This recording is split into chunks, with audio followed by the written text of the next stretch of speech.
Hey everyone, this is Clay Dooland from Dooland Guide Service, Branson, Missouri. Coming to you with another Branson Area Fishing Report. I have been able to get on the water a lot lately and fish all three lakes, Table Rock, Taneycomo, and Bull Shoals. Coming to you from the garage today because it's a little cold out. It's been cold out. I've been able to be out even in the frigid temperatures and fish quite a bit, so I've been pretty happy about that. We're sitting at single digits for an outside temp. It creeps up into the 10, 11, 12 degrees right now. It's probably going to be the coldest week of the year, and my guess is, based on the water temperature on both Table Rock and Bull Shoals, it's the low 40s, like 41, 42. Water clarity is clear, and I believe that we're going to dip down into the 30s for a water temp. And my guess is we'll end up with a shad kill shortly. Probably going to take a few days for that to totally kick in. But when we hit that shad kill, fishing is going to go boom. It's going to go from kind of slow with just a few fish that are caught that are quality to probably a lot of fish being caught if you get around the dying bait. Lately, this is how it's been working. So if we don't end up with a shad kill and you're coming to Branson, you're going to get out there, try to find some fish, or even if you're going to come with me, if we don't get a shad kill, I think the pattern that I'm currently on is going to continue. But if we do get a shad kill, I think that pattern will be abandoned and there'll be something new. And I'll kind of fill you in on what both those things are. Table Rock right now, I'm going to go through a couple of species here. Bass-wise, fish are being caught anywhere between 30 and 40 feet down. There's a lot of guys out there with the forward looker that are able to catch them even deeper than that. With a forward-facing minnow, and a lot of guys are throwing A-rigs. I mean, it's A-rig season. It's being done. A lot of people are throwing them. I don't use them as much, just simply because with guides, it's difficult to keep people from hooking other people on board. It may be inexperienced anglers or people that have never thrown one before. The other thing is they get hung in standing timber a lot, and it becomes a costly adventure in that fashion. But if I'm out by myself or with a buddy of mine, we'll throw the A-rigs a bunch, and a lot of times the fish will get caught on A-rigs that you can visually see on your forward-facing sonar, or that you pick up on your 2D graph. Right now, I'm kind of an old school angler by heart. So if I go out on my own, I tend to not use forward-facing sonar. It's my best way to give a true definitive, shall I say, report. Because a lot of people that are going to come here may not get a guide, but they're going to want a guide's perspective, and they may not have the $5,000 forward-facing sonar equipment. So I want to be able to give the best information I can to those of you out there that are just wanting to come down and fish for a little bit, but don't have all the technology. And if you need that technology to catch them, you can hire a guide. But if you come down and you don't have that technology, I want to be able to give you something that you can take with you. So for all three species right now, they all seem to be together, kind of, sort of. Crappies are not that far away from the bass. The bass are not that far away from the crappies, and the walleyes are on the move. First things first, bass on Table Rock. Bass on Table Rock, it's the jig spoon. Okay, a jigging spoon like this one. I'll show you. That jigging spoon, 7/8 to an ounce. Okay, this is a 6th Sense. I really like the 6th Sense one because it comes with a swivel on the top and a much better hook, and their designs are really neat. But jigging spoon, probably you pick up the fish on the 2D sonar, kind of troll around, figure out where the bait is, and just jig spoon right in with the bait. Another bait that you can use is a Rapala Jig and Wrap. These fish are probably, in the last week, they've been only 20 to 25 feet down over about 50, 60 feet of water. And occasionally they'll get up really close to the surface and throw a jerkbait too. But on Table Rock, this seems to be the deal.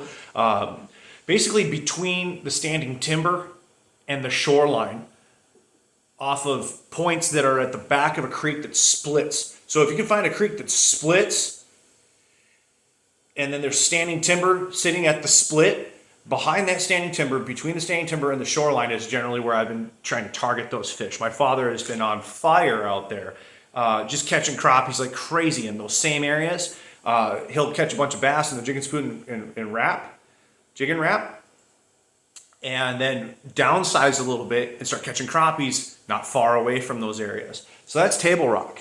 And then we'll get to Taneycomo. Taneycomo, generally this time of year, Taneycomo fish is fantastic. And it wasn't long ago that it really was. And some good bags are being caught. I've got to just admit, I went out there a couple times and I've been humbled. One fish in each trip, 2 trips, I've gotten 1 fish each time. And I've thrown an A-rig like it was my job. I jerk baited a bunch. The one fish that did come each day came on a spinnerbait. Fish is just tough out there, and all the guys that I know that are going out there fishing, a lot of them are throwing A-rigs, a lot of them are throwing a jerk bait, doing the same similar things that I am, and they're not catching them either. So it's been difficult, and I'm not exactly sure why. Maybe it is just these dips in temperature, and until it gets super, super cold, I don't know if we're going to get a shad die-off to ignite that type of bite on Taneycomo. And then there's bull shoals. Bull shoals is great right now because you can fish a lot of different things. You're not kind of forced to have to play in that 20-foot range to jig spoon and kind of catch suspended bass. Although there are suspended bass, and I've done well, and I've caught a few on a jerk bait. Though that has not been the primary way to catch them. Bull shoals, the primary way to catch them for me, I choose not to throw an A-rig too much, just simply because of the guides and the fact that we lose them and stuff all that time. So the A-rig is a player. There's no doubt about it right now. The guys that are finishing well in tournaments right now, the majority of them are throwing A-rigs, but the top spots, first and second place or first place overall in most of these tournaments, guys are getting away from the A-rig and they're doing what I'm doing, which is dragging a craw out deep. Okay, I'm going to show you guys a little bit of what I do. Okay, this guy right here, I said it in my last few videos, is going to be dominant. This is a Zoom critter craw, just a green pumpkin one or green pumpkin red. Those are the 2 colors I just kind of stay with, and if I need to, I'll just doctor up the craw on it a little bit with like a dip pen or something if I feel the need to. But the water is super clear right now. Some areas of the lake, the further down lake you go, downriver, it's really clear. It's like, you can see 10 foot to the bottom in a lot of places, and very easily. The further upriver you go, you get a little more stain. And that's kind of tends to where I want to be right now, from the Kadok area on up towards the Barker Hole, or towards the dam, where it comes off of Taneycomo. Now, dragging this guy, it's a 3/8 ounce head and a critter craw. I was able to experiment a lot with some people on board with other baits. Almost every fish is either coming on this critter craw or a stupid tube. Okay, this tube is pretty heavy. It's 5/16 to 3/8 of an ounce. It's a really heavy tube, and I keep it simple on the colors, just green pumpkin or maybe a little bit of flake in there, a little bit of purple or something like that in with the green pumpkin, because the water's so clear right now. And because the water's so clear, I'm backing that boat off into 45 and 50 feet of water, and I'm going to throw as close to the, a major channel swing bluff wall. I'm finding really, really dramatic channel swings. And I'm fishing from the beginning of that channel swing all the way through the bluff wall to the end of it. It takes a while to get bites. Fishing is slow. So you're going to have to be slow. Dragging this 3/8 ounce, You throw it up to 20 feet, you let the thing free spool all the way to the bottom, it hits, and you just pull on it, like your Carolina rigging. Just pull on it. And when they eat it, they eat it. I mean, they'll got it. But you're looking for like 12 to 14 bites a day on this. Almost every fish, though, is between 2.5 and 4 pounds. And occasionally, a big one, like 5-pounder, will eat it. Haven't been getting into those 5-pound class fish, if I'm going to be honest, but a lot of 3+ pound fish being caught on the critter craw. I experimented with a lot of different things, a lot of different stuff. I tried cranking a bunch, I've thrown a jerkbait a bunch, but day in and day out, you get away from throwing this or this. It's like the bites just, they go from 12 to 14 down to like nothing. Or maybe just a few fish, trying everything else. So this is the bread and butter. This is going to continue to be the bread and butter until the shad kill. The tube is exceptional as well. Throw it on a little lighter line because it needs some time to fall. Okay. The finesse jig, I'm taking as heavy of a football head as I can get, say 3/4 ounce. Probably not bigger than that. It's generally tough to find something bigger than 3/4 of an ounce. I'm pairing that up with a Zoom Critter Craw as well, but I cut it way down and I finesse cut the top of the jig. Keep the color simple, just natural, and drag that jig out deep as well. You'll get a little bit bigger of a bite on this, but it's not like you're getting good consistent bites on the jig. I do know that the Joe Bass Teen Trail that was won recently was won on a heavy jig out in 35, 40 feet of water. That's exactly what I've been doing. 30 to 40 feet of water, I'm throwing it in a 20, I'll bring it down to a break, whether it's a road bed or a ledge drop, and I'm trying to 45-degree drag across that ledge or that road bed on those channel swings, those really quick, defined channel swings. Sometimes you're fishing, those channel swings are half a mile, but you're looking to pick up 2 bites, creeping that jig along in a half a mile. Then you move to the next channel swing and you do it again. The jerkbait has been working. This is Lucky Craft. And it will get really, really good here when that shad kill happens. And I'm about 90% sure the shad kill is going to happen. And the jerkbait initially will be what you want to throw until all the shad die off. Then you're going to want to fish the bottom again with a jig spoon. Let that jig spoon fall down to the bottom, rip, you'll catch them. But until all those shad die off and go all the way down to the bottom, find fish on your 2D sonar, your forward looker, use your graph, whatever you want, and start throwing a jerkbait. Natural color, nothing crazy. It seems like with the water clarity, as clear as it is, anything wild colored, they're just shying away from it. I'm using a Lucky Craft Pointer 112. It's a little larger of a bait. It's what I like about it is it actually slowly sinks. And when I say slowly sinks, it slowly sinks. So if you've got fish that are sitting out a little deeper, you jerk that bait down, let it sit, it'll continue to sink a little bit. Jerk the bait down a little bit and let it sink again. It'll get to where you need. Just find those fish on your 2D sonar or whatever equipment you've got. And usually it'll be just the shad. You're not seeing the actual fish, but you fish around the shad, they'll eat that. You're going to probably be able to move the bait a little quicker now with the shad kill, but before the shad kill, you're going to want to work it a little slower.